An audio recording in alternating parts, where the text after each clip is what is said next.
Hello, today we're talking about how to make the best use of CBT supervision. Jim, let's talk about this for a bit then. So, could you just say why you think it's important that people have supervision, other than that it's a professional requirement? Well, I think it's important for a number of reasons. I think the first being that it really helps therapists develop in sort of competence and in their knowledge and in their skills, really. And I think it's very difficult when you do training that there's a limit to kind of what you can gain from that. So you might come out at the end of that kind of not knowing as much as you'd like to know. And supervision is a really helpful method for developing practice. And then once you've been qualified for a while and practicing for a while, it remains a useful tool for development. It also enables you to kind of monitor the outcomes of the work that you're doing with clients and get a sense of whether you think people are actually getting any benefit from it. And also gives you an opportunity to monitor the well-being of the therapist. Not just fitness to practice, but just thinking about how well they're managing their caseload. We're all human and things happen in our lives that might affect our ability to do our work as well. So it just gives us an opportunity to get that support as well, really. Right, so you're saying it's got a number of functions, and I was just wondering what the sessions feel like. What's the tone of the sessions then? Is it about checking up that they're doing what they should do, or what? What did it feel like for the supervisee, do you think? Well, I think this kind of has some similarities with therapy in that we want to establish a good working relationship together, and that enables people to feel relaxed, to bring some maybe challenging issues and talk about them to supervision and not feel kind of criticised or judged about talking about those things. So I think the tone needs to be supportive, it needs to be encouraging, and at times needs to be guiding. People are often looking for guidance from maybe a supervisor that's possibly more experienced or that is just able to help them think about a direction that they might be useful to go in with a client. And at times be challenged when you need to be challenged.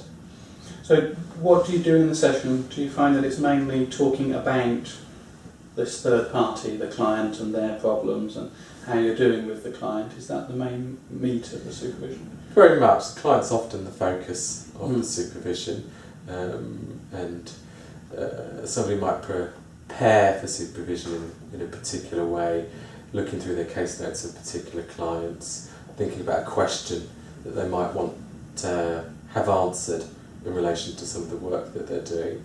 And so when somebody actually comes, we'll be having a discussion about that case maybe, or we'll be doing some skills practice that involves role-playing or doing something actually technical to give them the opportunity to sort of practice it, rehearse it. It might be educational. We might be formulating a particular client's problem together. It can often be helpful to do that with somebody else, so you feel like you're doing that well enough. And I guess the other important thing in that is linking the interventions that you're doing to evidence-based practice. Yeah, especially within CBT, that's very important, isn't it? That we're trying to maintain some sort of fidelity to the models we're using, and the models themselves are based upon strong evidence, and we need to help the supervisees to keep those links clear, to keep themselves grounded. Yes, yeah, very much. How do you get around the issue that comes up sometimes? One of the problems potentially with supervision is that people are coming not knowing what they don't know. They know some of the difficulties and they come saying, I need some help with this area of my work. But some of the more worrying difficulties, by definition almost, will be the ones where the practitioner may not know what it is that they're not quite getting right, or they may not even know that they're not getting something right, and they might be puzzled about the fact that they don't work well with certain presenting problems, or they get stuck at a certain stage in the process of therapy, and they may not be able to articulate even to themselves their difficulties. So how do you get around the problem of blind spots? I think that's a good question, and I think it's we can manage that with a supervisee in a helpful way by bringing in live supervision. And what I mean by that is recordings of sessions that therapists have had with their clients. And so a supervisee can bring a video or bring an audio recording, and we're actually getting to kind of observe the work. So fly on the wall stuff. Yeah. Okay.